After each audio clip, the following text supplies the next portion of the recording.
Hello, everyone.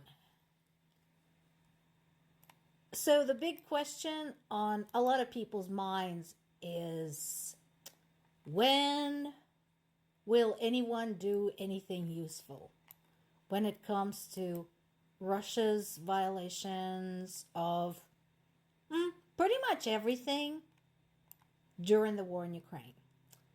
There's another shocking story circulating as we speak. This one is CNN. As you know, I am not hugely fond of CNN, so I have looked this up. It is available on other sources. Apparently, there's been another possible execution of a Ukrainian soldier who was in Russian custody with a sword this time. Very dramatic. And on the sword was an inscription for Kursk. There is a photo of this circulating online, showing the body of this man with the sword sticking out of his body, and his wrist duct tape. This is not the first, and I'm sure not the last, of the war crimes committed by Russian military. And again, the big question for me is, where are all of our usual suspects? Where is UN? Where is the Red Cross? Where is Amnesty International? Where are all of you guys? What's going on? You were so quick to condemn Ukrainian soldiers for how they were waging urban warfare when they literally had no other choice. And yet, we have now scads of evidence of atrocities committed by Russian soldiers and Russian officials against Ukrainian soldiers and civilians, and you are so quiet. This is the best, basically, we can hope for at this point. So far, the only responses to, well, pretty much anything have been sanctions, because they work so well before. Not. I really am curious.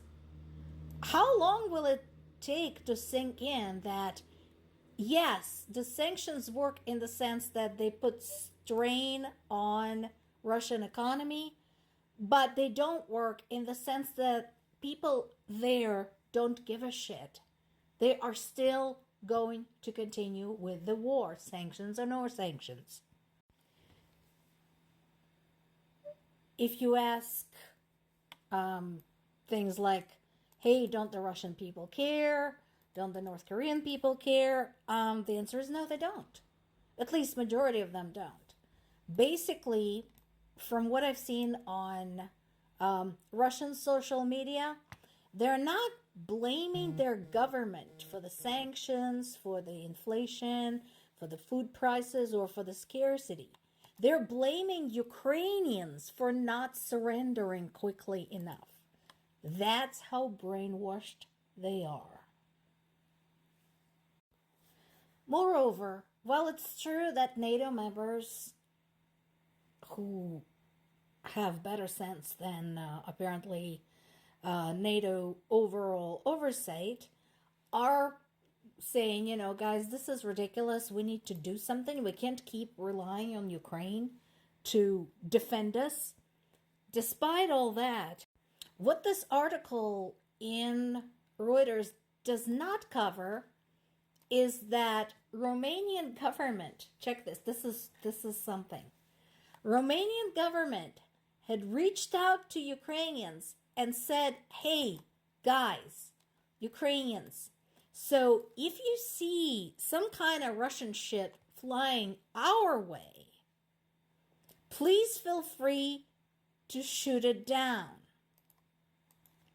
Let that sink in. So, Ukraine is not allowed to use long-range weapons, Western supplied long-range weapons, to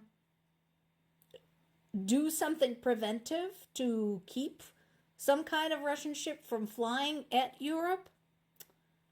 But, if it's already en route, so to speak, then could we please shoot it down so it doesn't land in Romania?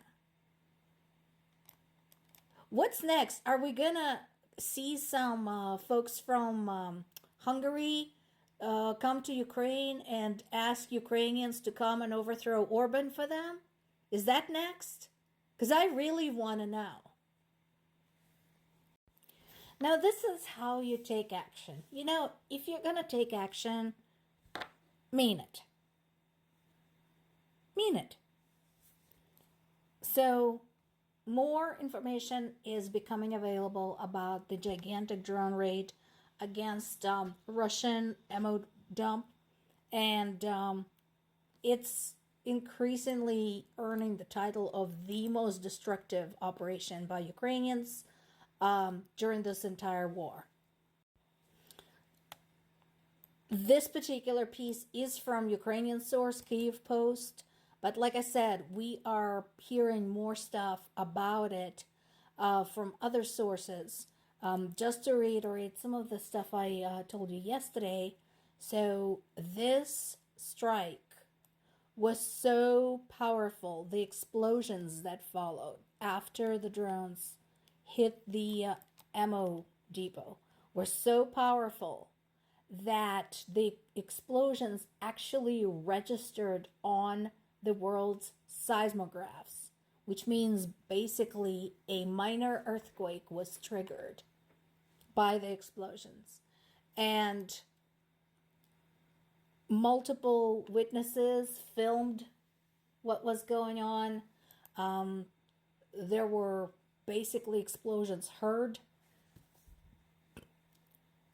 many miles out, and the shock wave broke windows in the buildings 6 kilometers away from the epicenter.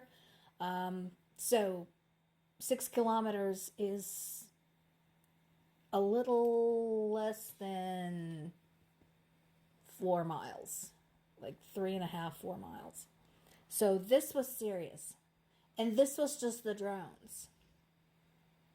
At least, thankfully, Ukraine has its own drones, or the drones that it has been getting are from mostly Poland and the Baltic states. So there are no restrictions on those and where they can use them. Imagine what they could do with some long-range missiles.